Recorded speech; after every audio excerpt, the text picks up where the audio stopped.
Tonight on Cronkite News, how an organization is feeding a community in need this Thanksgiving. Plus, a visit to one Christmas market in the nation's capital and how much visitors can expect to pay this year for their holiday gifts. And updated college football playoff rankings released last night. Stick around to see how far ASU rose after their win over BYU. Good evening and welcome to Cronkite News. I'm Kayla Marina. And I'm Kendall Flynn. Thank you for joining us. Tomorrow is Thanksgiving, and Phoenix Sky Harbor is expecting the busiest travel day this year. In the past, Wednesday is the busiest day to travel before Thanksgiving. Nationwide, TSA screened more than 2.9 million travelers on this day. But if you plan to fly on Thanksgiving Day, don't expect the same rush. Thanksgiving Day is normally the least busy day during this period. Sky Harbor advises travelers to arrive 2 to 3 hours prior to their departure time and to keep an eye on security wait times, which can be found online. Although many may be traveling for the holiday, for some, it could be a time of hunger and uncertainty. This year, St. Vincent de Paul is on a mission to change that. Cronkite News reporter Marco Radici-Moras visited the organization to learn more about how it's turning compassion into action.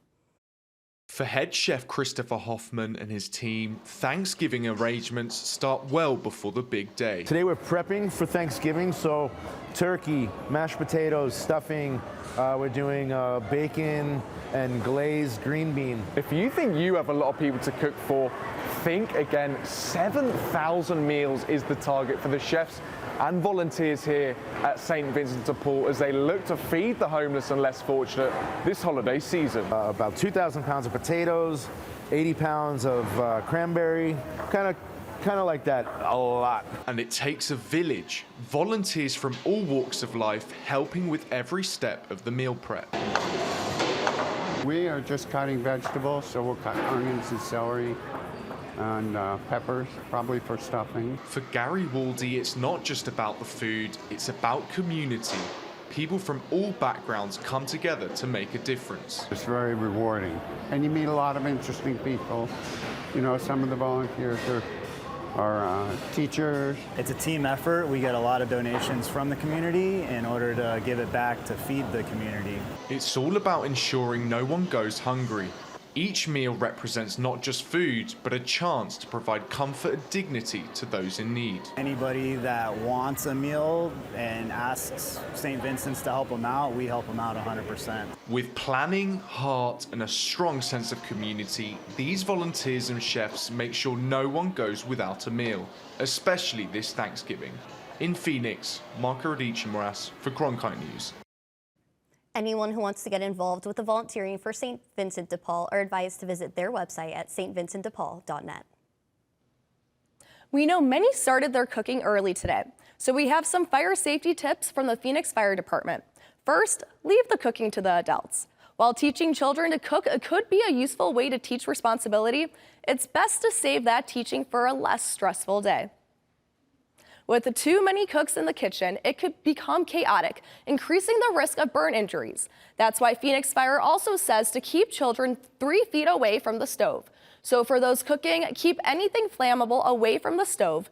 Be sure pan handles are turned inwards and cook with a lid handy to prevent any small grease fires. The U.S. Air Force conducts military training to maintain national security. However, a recent proposal to change aircraft training has had some poor reception. Cronkite News reporter Ignacio Ventura traveled to a community to understand the reasons why people express their worries over the proposed training effort. Silver City, New Mexico lays below the Gila National Forest, which spans over 3 million acres. Further travels into the forest brings people into the serene Gila wilderness.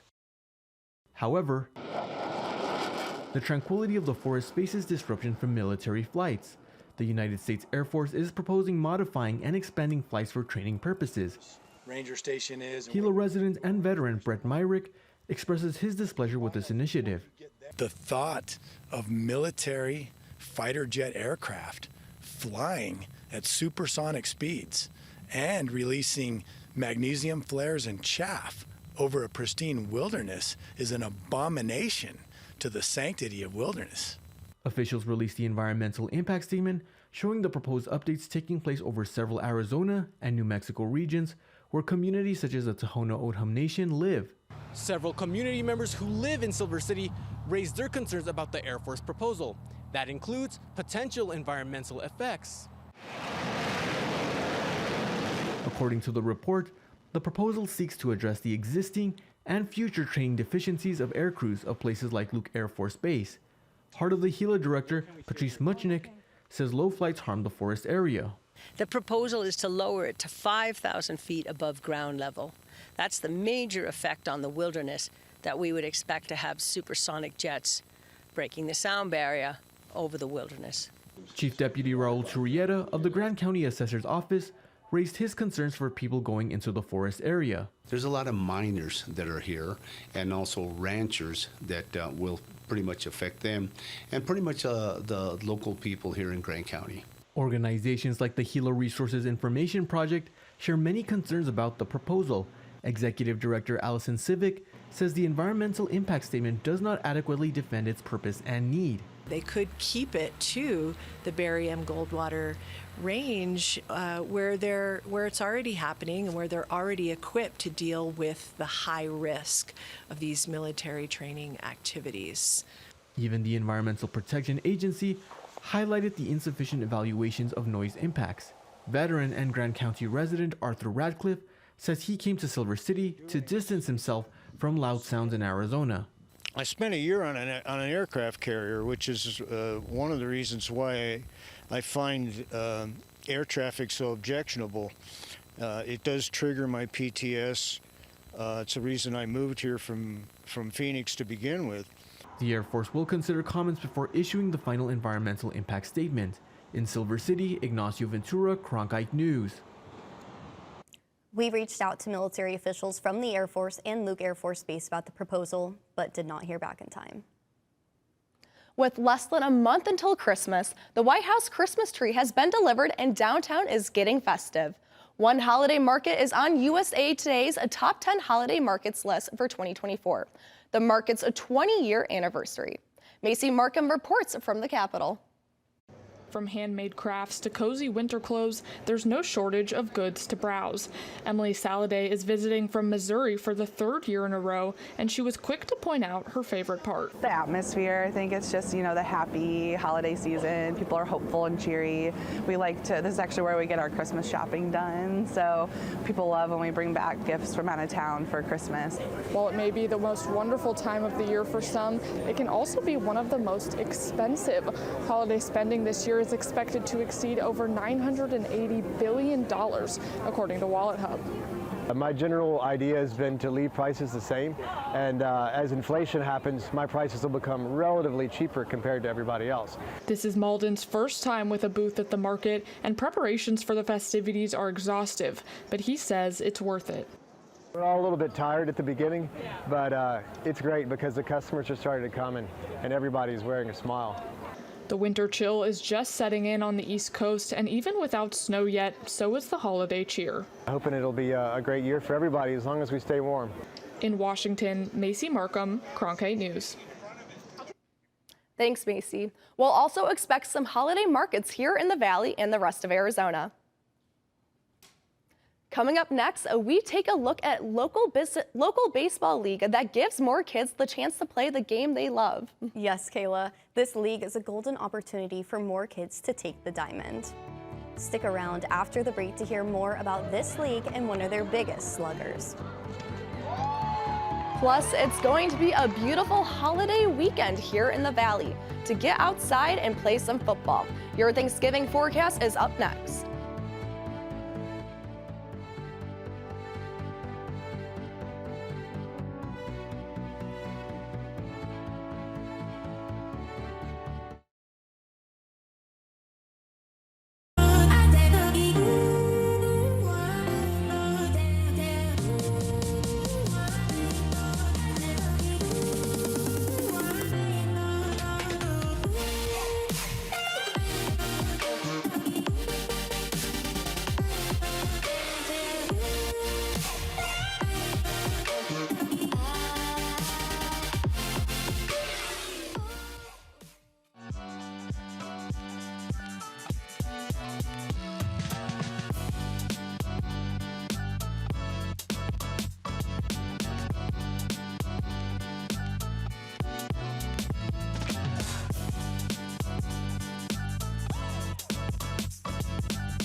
While ASU football won its biggest game in a decade on Saturday, the Miracle League of Arizona was finishing up its fall 2024 season.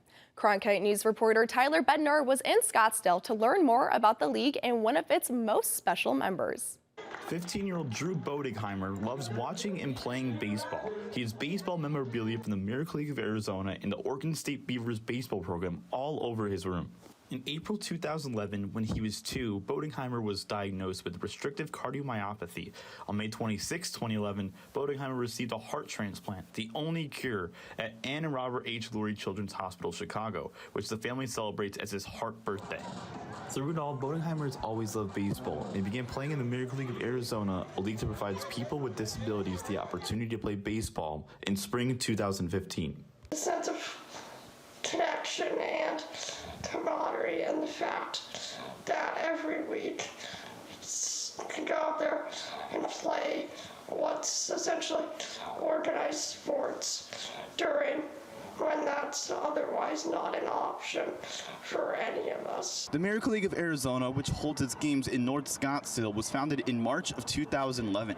Since its founding, the league has helped thousands of kids both on and off the field. On the field with the weekly games, and off the field with fun events like a holiday party, Halloween party, and much more. We didn't realize the social aspect of what Miracle League offered. Halloween party, Valentine's party, casino night for the adults to raise money for the cause. The Oregon State baseball program visits the Miracle League each season when they travel to play ASU. Drew became acquainted with many of the players, coaches, and received a ring when OSU won the 2018 College World Series. The miraculous qualities the league provides brings people back into the stadium. Some of our coaches about this too, and once you walk through the gates here or at any Miracle League, and nothing else matters. Players will continue to make miracle moments at the Miracle League. In Scottsdale, Tyler Bednar, Cronkite News. The Miracle League also received a new scoreboard named after Drew on October 1st, 2019. The Miracle League will begin its winter season on January 11th.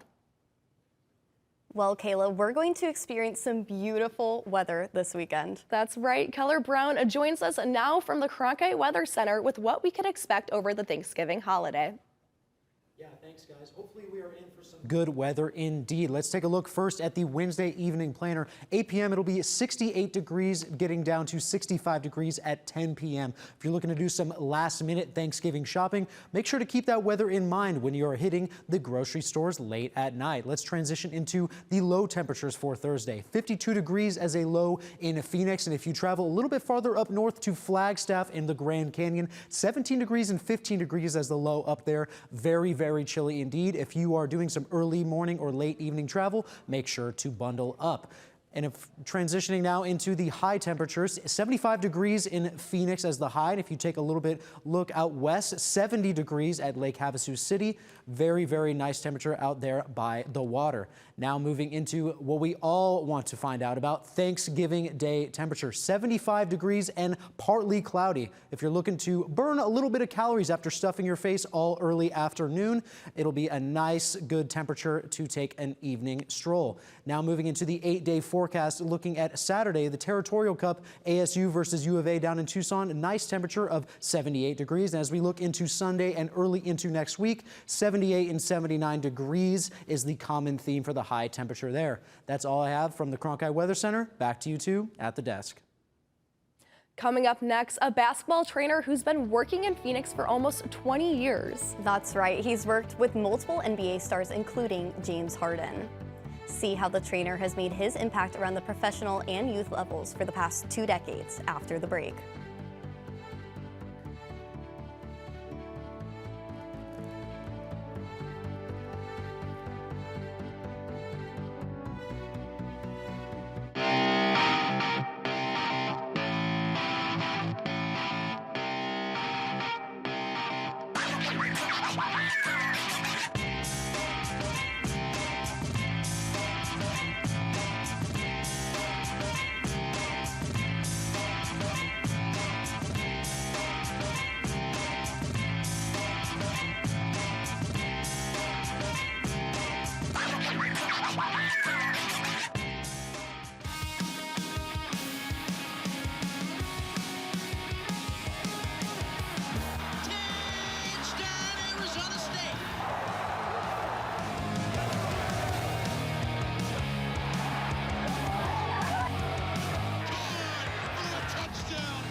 Maybe the biggest play of the season. Holy moly! Innovation at the Walter Cronkite School is pushing the boundaries of traditional journalism. Storytelling has evolved over the years. This is part of that evolution. Students in the Innovation and Entrepreneurship Lab are using emerging technology to create scenes in augmented and virtual reality, coding playable games, and bringing the audience into the story. They're only limited by their imagination and their willingness to learn. Find out more at cronkite.asu.edu.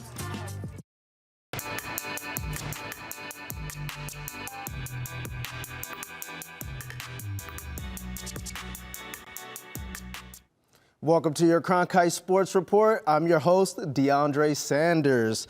The College Football Playoff Selection Committee announced at their rankings last night.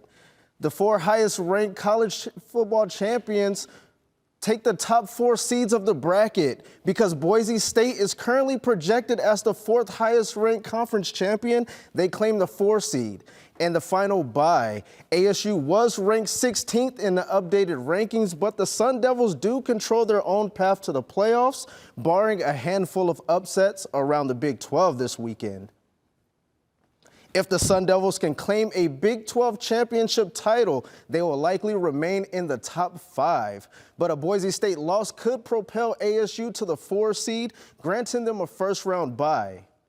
However, before the Devils can look ahead to the postseason, they need to handle business down in South Tucson this Saturday. ASU comes in with an all-time losing record versus the Wildcats with the 45 wins and 51 losses and 1 tie. Head coach Kenny Dillingham spoke about the importance of this rivalry matchup and his team's approach heading into it.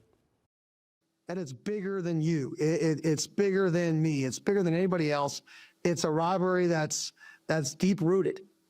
But for us, in order to win these games, you have to stay focused. You have to stay focused on the task at hand, one play at a time, play as hard as you can, execute as well as you can, and repeat it, and repeat it, and repeat it.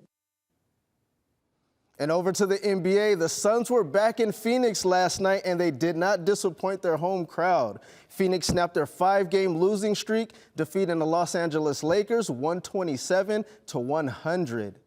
The Big Three were all back on the court, and they made their presence known to the Lakers. The 3 All-Stars combined for 72 points, shooting just 60%.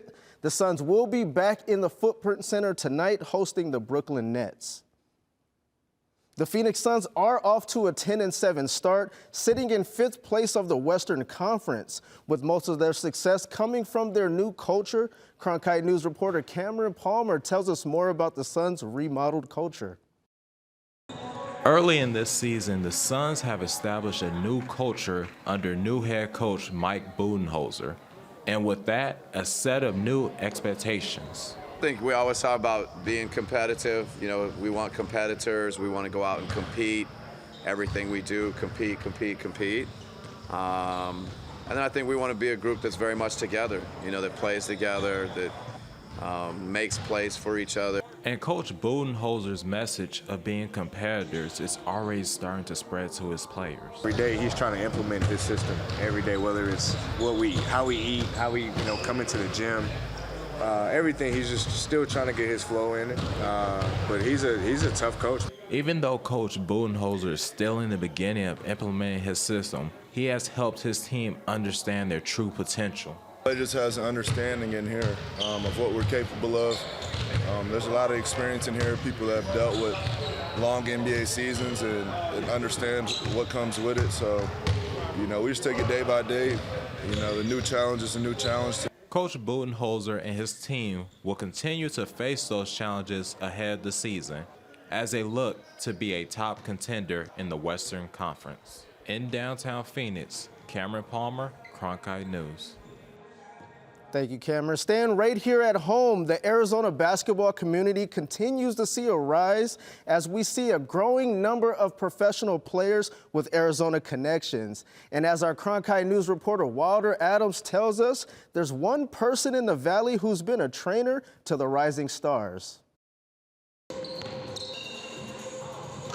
It's 9:45 on a school night, and Boulder Creek High School's Mick Reardon is learning the nuances of the point guard position under the tutelage of Padre O'Brien. Reardon's grandfather Mike won an NBA championship playing with the New York Knicks in 1970, and the family believes in what O'Brien has to offer. He's very knowledgeable about how to apply the things that he's showing his players. He just knows his stuff, and he's great with his players. O'Brien, who everyone refers to as OB, has been a trainer in the Phoenix area for nearly 20 years, working with stars such as James Harden, Amari Stoudemire, and brothers Jalen and Cody Williams. It's a career that began at the suggestion of his roommate at the time, Matt Coleman, and Suns legend Steve Nash. And to me, that was mind-blowing. Like, I had never even thought of like the economic side of basketball and being able to have it make a living. Obi moved to Phoenix with his friend and client Jackson Vroman after Vroman was drafted by Phoenix. That connection later led to an opportunity to work with Suns all-star Stoudemire, as well as former Sun Devil stand-up Ike Diagu, amongst others. I just stood at the door and said, well, dude, either go back to your car and forget about basketball and never think about it again, or walk through these doors and do what you would do with a normal player and see if they buy it. It turns out the players were sold, and O'Brien's business was ready to boom. His company is called Give and Go Hoops and trains players from the youth to professional levels. Before becoming NBA lottery picks and players on the rise, the Williams brothers started with O'Brien at a young age, when Obi caught the attention of their mother after a nearly canceled practice from a storm. Nicole came back and was blown away. She said, he only had 3 kids there, and she said that had to have been the best practice I've ever seen, and just kept them engaged and had a great workout, great practice. As Obi continues to hit the hardwood, as his clients pursue their hoop dreams, he reflects on how others believed and took a shot on him. I don't know. I'm not here without them. It doesn't happen.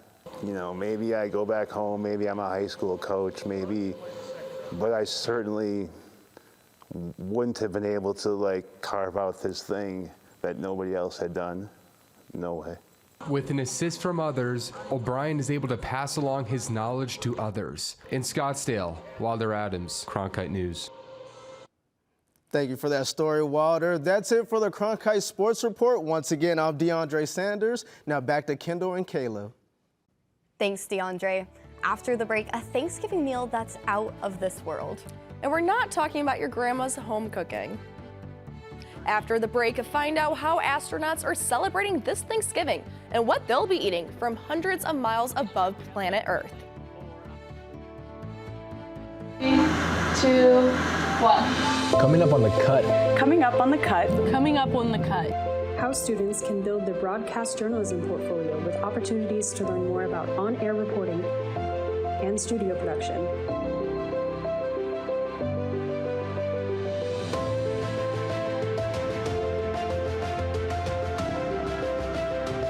Be sure to follow us on Instagram at @thecut_network and on X @CutASU. When I was younger, there were no engineers around me, so I had to become my own role model. At ASU, I wasn't just learning to be an engineer, I was actually engineering. And graduating, I already had real-world jobs lined up. Before ASU, my goal was to be a strong, confident woman. And when I left, I became a strong, confident engineer. Innovation at the Walter Cronkite School is pushing the boundaries of traditional journalism. Storytelling has evolved over the years. This is part of that evolution. Students in the Innovation and Entrepreneurship Lab are using emerging technology to create scenes in augmented and virtual reality, coding playable games, and bringing the audience into the story. They're only limited by their imagination and their willingness to learn. Find out more at cronkite.asu.edu. Welcome back. Cooking a full Thanksgiving feast is no easy task, but imagine doing it in zero gravity. That's just what astronauts aboard the International Space Station have to do this year. Several of the American astronauts on the ISS showed off their Turkey Day meal. You can see it floating around them. The meal includes Brussels sprouts, butternut squash, and of course, turkey. But all of their food comes prepackaged and some is dehydrated, so they'll have to add water before eating. And little fun fact for you, the first Thanksgiving in space was celebrated in 1973. That is crazy, but that is it for tonight's edition of Cronkite News. I'm Kayla Marina. And I'm Kendall Flynn. Thank you for joining us. And to see top Arizona stories anytime, log on to cronkitenews.azpbs.org.